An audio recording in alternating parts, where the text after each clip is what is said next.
আরো একটি খবর আছে, তবে এখানে রক্ষা কবচের খবর। সই জাল কাণ্ডে অভিষেকের রক্ষা কবচের মেয়াদ বাড়লো।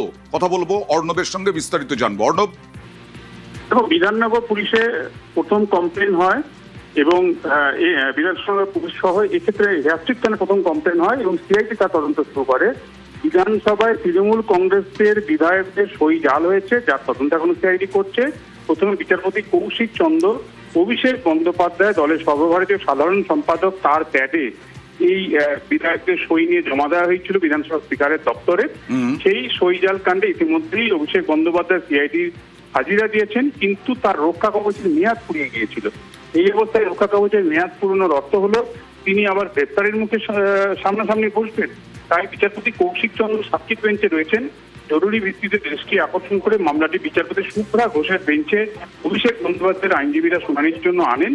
বিচারপতি শুভ্রা ঘোষ আপাতত 17 জুলাই পর্যন্ত এই সই জাল কাণ্ডের অর্থাৎ গ্রেপ্তারের মতো কোনো কড়া পদক্ষেপ অভিষেক বন্দ্যোপাধ্যায়ের বিরুদ্ধে করতে পারবে না সিআইডি, এই মর্মে নির্দেশ দান করেছেন। তবে তদন্তে সহযোগিতা অভিষেক বন্দ্যোপাধ্যায়কে করতে হবে সহ যাবতীয় যে নির্দেশগুলি ছিল সেগুলি কিন্তু বহাল থাকছে এবং 17 জুলাইয়ের আগেই এই মামলা ফের বিচারপতি কৌশিক চন্দ্রের বেঞ্চে শুনানির জন্য আসবে। বেশ, আমরাই দেখিয়েছিলাম সেবাশ্রয়ের নামে কয়েকশো কোটির দুর্নীতি এবং স্বাস্থ্য দফতরের অনুমতি না নেওয়ার অভিযোগ, স্বাস্থ্য দফতরের বিভিন্ন যন্ত্রপাতি ব্যবহার করার অভিযোগ। এই সেবাশ্রয় ডায়মন্ড হারবার মডেলে অভিষেক বন্দ্যোপাধ্যায়ের এবার মুখ্যমন্ত্রী শুভেন্দু অধিকারীর হুঁশিয়ারির পরেই অ্যাকশনে রাজ্য।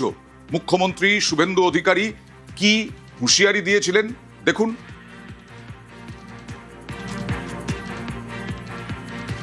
অভিযোগ এসেছে, আমি দেখেছি। এখানে এসপি আছেন, তিনি তদন্ত করবেন এবং জেলা শাসক বা স্বাস্থ্য দপ্তরের যা হেল্প নেওয়ার পুলিশ নেবে। ইটস এ ক্রাইম হলে দেখার জন্য ভারতীয় ন্যায় সংহিতাতে যা করা হবে। ও মডেল তো দেখিয়েছেন ফলতাতে, আর নতুন মডেল না দেখানোই ভালো। দণ্ডনীয় অপরাধ বলা হচ্ছে যেভাবে ইউজ করা হয়েছে হাসপাতালের বিভিন্ন সামগ্রী। সোমরাজের সঙ্গে কথা বলবো। সোমরাজ, কতটা তৎপর স্বাস্থ্য দফতর?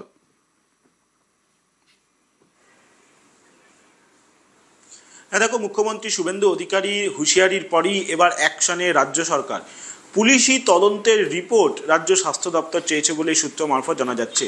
মূলত দক্ষিণ 24 পরগনা জেলায় যে সেবাশ্রয় কর্মসূচি হয়েছিল তৃণমূল কংগ্রেস সরকারের সময়, সূত্র মারফত খবর স্বাস্থ্য দপ্তরের অনুমোদন সেক্ষেত্রে ছিল না বা স্বাস্থ্য দপ্তরের অনুমোদন নেওয়া হয়নি, তেমনটাই স্বাস্থ্য দপ্তরের আধিকারিকরা জানাচ্ছেন। এক্ষেত্রে সরকারি যে আধিকারিকরা প্রত্যক্ষ বা পরোক্ষভাবে সাহায্য করেছেন তারা এবার রাজ্য স্বাস্থ্য দপ্তরের স্ক্যানারে তথা নবান্নের স্ক্যানারে এবং কয়েকজন সরকারি আধিকারিকের ভূমিকাও উঠে আসছে বলেই সূত্র মারফত খবর। যদিও পুলিশি তদন্তের রিপোর্টের অপেক্ষা করছে রাজ্য স্বাস্থ্য দপ্তর, তার কারণ পুলিশের যে তদন্ত রিপোর্ট সেখানে কোনো সরকারি আধিকারিকের নাম থাকে নাকি, সেটাই এখন সবথেকে বড় আলোচনার বিষয় স্বাস্থ্য দপ্তরের কাছে। স্বাস্থ্য দপ্তর সেই রিপোর্টের ওপর ভিত্তি করেই পরবর্তী পদক্ষেপ করবে। কিন্তু এক্ষেত্রে যে সেবাশ্রয় কর্মসূচি হয়েছিল সেখানে সরকারি পরিকাঠামো ব্যবহার করা হয়েছিল নাকি, সেটা এখন রাজ্যের স্বাস্থ্য দপ্তর খতিয়ে দেখছে বলেই সূত্র মারফত জানা যাচ্ছে। ঠিক এইখানে অভিষেক বন্দ্যোপাধ্যায়ের নাম প্রথমে ছিল অভিযোগে। অভিজিৎ দাস বিজেপি নেতা, তিনি অভিযোগ করেছিলেন। অভিষেক বন্দ্যোপাধ্যায়ের নাম প্রথমে, অয়ন ঘোষ দস্তিদার, সুমিত রায়ের পিএ, আবার অভিষেক বন্দ্যোপাধ্যায়ের পিএ সুমিত রায়ের নাম রয়েছে, দিলীপ মণ্ডল বিধায়ক এবং এখন গ্রেফতার ধৃত তার নাম রয়েছে, জাহাঙ্গীর খানের নাম রয়েছে, এছাড়াও আরো অনেক নাম। আজকে স্বাস্থ্য দপ্তর অ্যাকশনে। কি বললেন আমাদের প্রতিনিধি ভেঙ্কটেশ্বর লাহিড়িকে স্বাস্থ্যমন্ত্রী শারদ মুখোপাধ্যায়, দেখুন। নিয়ে অ্যাকশনে রাজ্য সরকার। ইতিমধ্যেই পুলিশের কাছে যে সমস্ত অভিযোগ জমা পড়েছে সেই সমস্ত অভিযোগের তদন্ত রিপোর্ট স্বাস্থ্য মন্ত্রক তলব করেছে। আমাদের সঙ্গে রয়েছেন স্বাস্থ্যমন্ত্রী শারদ মুখোপাধ্যায়। শারদবাবু, সেটা হচ্ছে সেবাশ্রয় নিয়ে আপনি এর আগেও বলেছেন যে এটা চরম একটা অপরাধ। ইতিমধ্যেই পুলিশের কাছে প্রচুর অভিযোগ জমা পড়েছে। আপনি জানিয়েছিলেন, আপনি হুঁশিয়ারি দিয়েছিলেন যে অভিষেক বন্দ্যোপাধ্যায়কে যে সাবধান, ক্রাইম। আমি আমাদের নির্বাচনের আগে গলা ফাটিয়ে চিৎকার করেছিলাম যে সেবাশ্রয় হচ্ছে ভণ্ডামি, এটা ভণ্ডামির আশ্রয়। অভিষেক বন্দ্যোপাধ্যায় রাজনৈতিক নেতা নন, উনি অভিনেতা।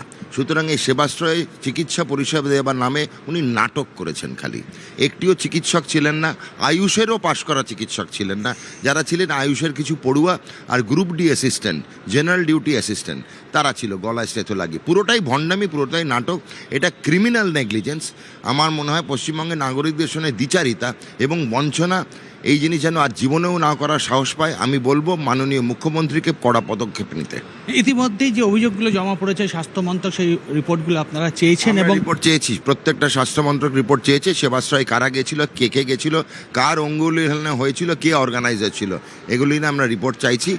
দেখি অনুসন্ধান হবে, তদন্ত হবে, কি বেরোয় দেখা যাবে। স্বাস্থ্য দপ্তরের আধিকারিকরা তারাও তো সেই সেবাশ্রয়ের ক্যাম্পে ছিলেন। যারা গেছিলেন বা যারা এই কাজ করেছেন, পশ্চিমবঙ্গের জনগণের সঙ্গে, নাগরিকদের সঙ্গে এই অনাচার এবং অবিচার করেছেন, তারা সুবিচার পাবেন।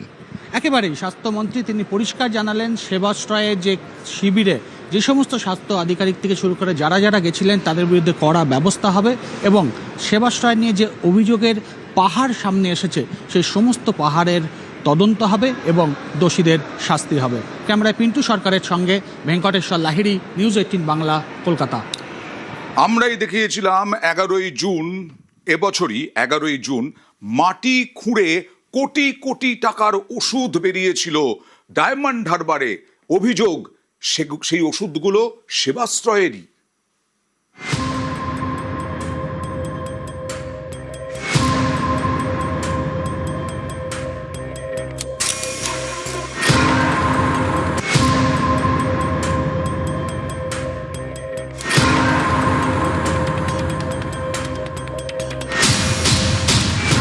মাটি খুঁড়ে বস্তা বস্তা টাকা উদ্ধারের ছবি কয়েকদিন আগেই দেখেছে বাংলা।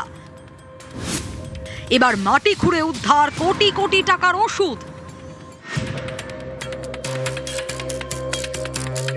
মাটির নিচে বস্তা বস্তা টাকা পুঁতে রেখেছিলেন তৃণমূল পরিচালিত বাদুড়িয়া পুরসভার প্রধান দীপঙ্কর ভট্টাচার্য। তবে এবার আর টাকা নয়, এবার মাটি খুঁড়তেই বেরিয়ে এলো কোটি কোটি টাকার ওষুধ। এই ছবি দক্ষিণ 24 পরগনার ডায়মন্ড হারবারের হিঞ্চাবেরিয়ায়।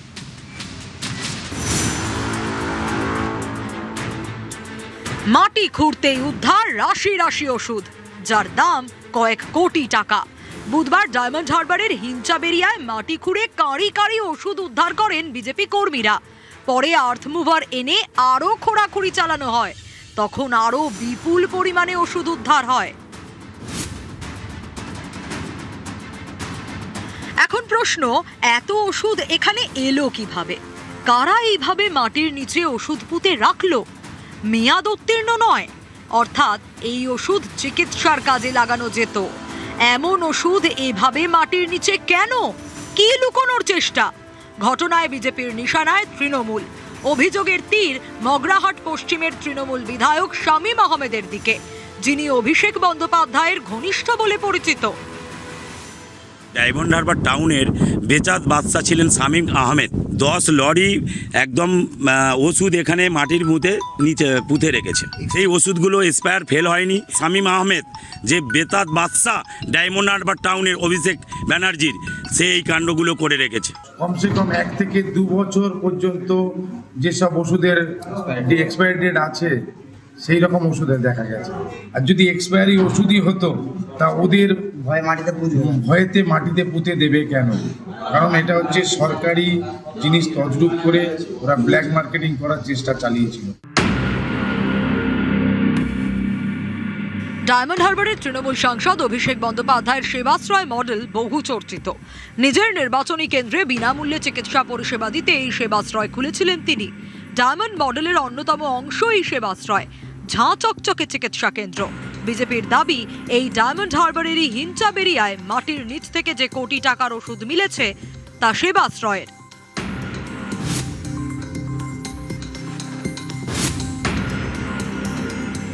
আমার কাছে যেটুকু নলেজে রয়েছে, ওখানে এগুলো সেবাশ্রয় ক্যাম্পেই ব্যবহার করা হয়েছিল। কিন্তু সেবাশ্রয় ক্যাম্পে যদি ব্যবহার হয়ে থাকে, যেখান থেকে এসে থাকে বা হসপিটাল থেকে যদি গিয়ে থাকে বা কোনোভাবে অন্য কোনো জায়গায় গিয়ে থাকে যেখানে ওষুধের মেয়াদ রয়েছে, তাহলে ওখানে কেন এরকমভাবে করা হবে? সেবাশ্রয় ক্যাম্পে কি সঠিক ওষুধ দেওয়া হয়নি?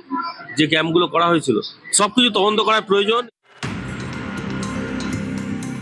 সেবাশ্রয়ের নামেতে গরিবদের কাছাকাছি সব ওষুধগুলো পৌঁছে দেওয়ার জন্য, বাট ভ্যালিডিটি এখনও রয়েছে।